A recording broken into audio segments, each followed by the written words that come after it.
तनाव लेने लगते हैं, मानसिक तनाव, mental stress, got it. And first इसके बाद आता है आपका एंजाइटी,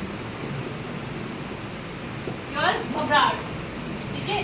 कोई काम नहीं हुआ तो क्या होगा, आपको एंजाइटी होगी, कि घबराहट होगी, कैसे होगा ये काम। सपोज आपका इंटरव्यू है एंड आपने बहुत ज़्यादा ही स्ट्रेस ले लिया कि ये तो मैं कर भी पाऊंगा या नहीं कर पाऊंगा, तो क्या होगा इससे, एंजाइटी। एंजाइटी में क्या होता है, आपकी पूरी बॉडी कांपने लगती है, शिवरिंग करने लगती है, हेडेक रहने लगता है, नोजिया फीलिंग्स आने लगती है आपको, एंड बटरफ्लाई वाला सीन हो जाता है स्टमक के अंदर।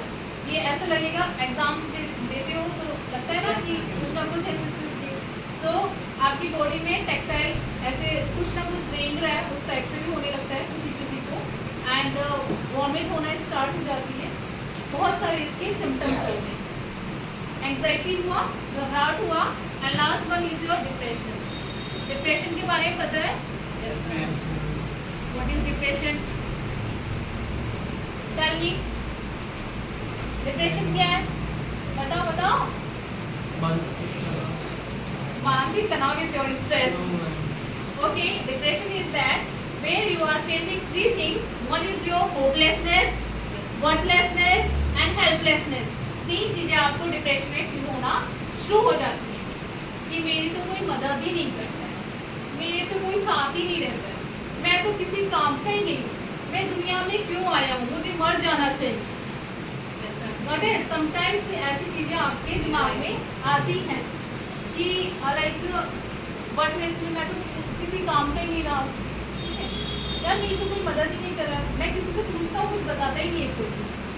ऐसा लगता है कभी कभी सिचुएशन ऐसी होती है फैमिलीज की, फैमिली में हमेशा कोई ना कोई कलेश चलता ही रहता है, गुस्सा आता रहता है उन चीज़ों पे, लाइक कि मेरे पेरेंट्स ने तो ऐसे बोल दिया, अब मैं तो ये काम करूँगी नहीं, ठीक है, मुझे तो हो गया। ऑब्स्टिकल्स आते रहेंगे, obstacles never be stop, challenges never be stop. एक चैलेंज आएगा, दूसरा चैलेंज आ जाएगा। आप ये सोचो कि लाइक आज तो मैं ठीक कर लूँगी, बस ये ख़त्म हो जाने चाहिए चैलेंजेस, फिर मेरी लाइफ बिल्कुल स्मूथली चलती रहेगी। ऐसा कोई रूल नहीं बना हुआ है टू बी ऑनेस्ट कि आपको लगे ना कि आज ख़त्म कहानी, कल नहीं होगा, ऐसा प्रॉब्लम नहीं आएगा। Life is all about your challenges, so accept your challenges and move on. आपको चैलेंजेस को एक्सेप्ट करना चाहिए और मूव ऑन होना चाहिए, वहाँ पर ही टिके नहीं रहना है। अगर एक प्रॉब्लम आ गई तो वहाँ इवन हमारा काम जो होता है, एक क्लिनिकल साइकोलॉजिस्ट का, हम लोग बातचीत से प्रॉब्लम का सॉल्यूशन निकालते हैं, and we are a therapist too, psychotherapist जिसको बोला जाता है, and we do the assessment also on the patient and clients. Got it? तो आपकी कोई भी प्रॉब्लम आती है, discuss with your teachers, close ones, then you will get the solution. Otherwise go with the professionalist. So we are a professionalist, हम लोग professionalist हैं, इसलिए यहाँ पर खड़े हैं। और कभी भी कोई इशू आता है तो प्लीज़ डिस्कस विद, बातों पे डिस्कस करना चाहिए, अपने अंदर घुटते रहना नहीं चाहिए। All are the experience holder, जो भी यहाँ पर बैठे हुए हैं, जो आपको सिखाते हैं, सारे एक्सपीरियंस होल्डर हैं, इन लोगों ने दुनिया देखी है।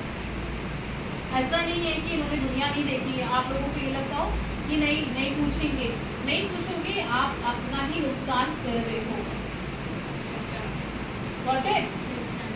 इनका कोई नुकसान नहीं हो रहा है।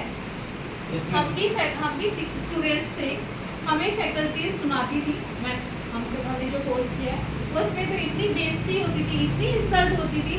सारे डॉक्टर्स बैठे रहेंगे पीछे, साइकेट्रिस्ट और क्लिनिकल साइकोलॉजिस्ट भी, जो डॉक्टर्स हैं, पीएचडी स्कॉलर, प्रेजेंटेशन देते थे और ये डायग्नोज नहीं है, ये कैसे डायग्नोज कर दिया पेशेंट को सामने ही बैठाया जाता था। इवन मेरे केस में, मेरे जो पेशेंट का केस था उसमें मुझसे पूछा गया था, इसको तो सिजोफ्रेनिया लगता नहीं है मुझे, इसको स्किज़ोफ्रेनिया होगा, ये डिसऑर्डर है। तो इस वजह से जो भी आपके टीचर्स आपको अगर बेइज्जती भी करते हैं तो don't take it in heart में नहीं लेना, उसको दिल से नहीं लगाना है।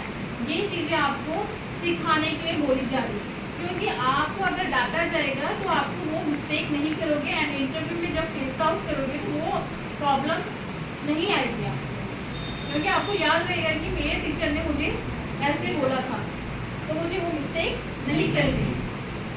Got it? Okay.